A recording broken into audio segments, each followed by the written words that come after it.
AGT Live 24/7 প্রধানমন্ত্রী, অর্থমন্ত্রী, কেন্দ্রের এবং বিজেপি দলের জাতীয় সভাপতি, যিনি এখন বর্তমানে স্বরাষ্ট্রমন্ত্রী, তারাই সেখানে বলবার চেষ্টা করেছেন 50,000 শূন্যপদ এরা যদি সরকারে আসে।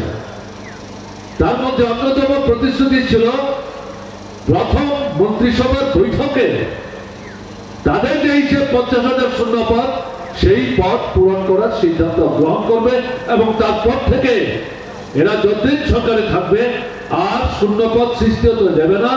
যখনই পদ শূন্য হবে তখনই তারা তা পূরণ করার পদক্ষেপ গ্রহণ করবে।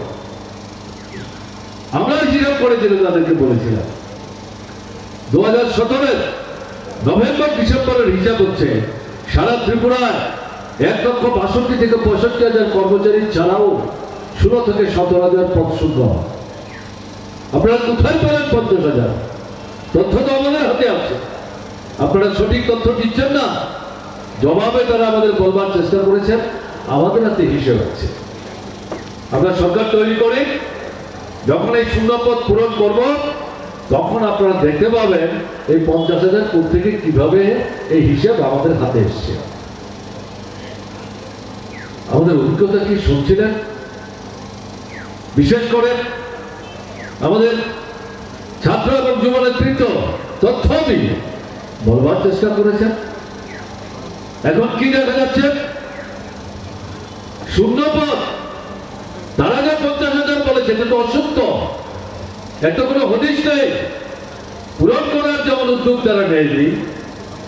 7 বছর হতে আর 2 মাস বাকি আছে। বিজেপি সরকারের পেছনে RSS, বিশ্ব হিন্দু পরিষদ, বজরং দল, এই সরকারের এই 7 বছরের রাজত্বে শিক্ষক কেরানি কর্মচারীর পদ 162-65 থেকে কমে এটা 1 লক্ষ কয়েক হাজার এসে দাঁড়িয়েছে এবং প্রায় 51 থেকে 52,000 নতুন করে পদ শূন্য হয়েছে। কালকে আপনারা শুনছিলেন আমাদের যুবনেতা বলছিলেন 3 দিনের জন্য অধিবেশন বসেছে। বিরোধী দলের অন্যতম বিধায়ক নারায়ণ সরকার, তিনিও ব্যক্তিগতভাবে যুবক,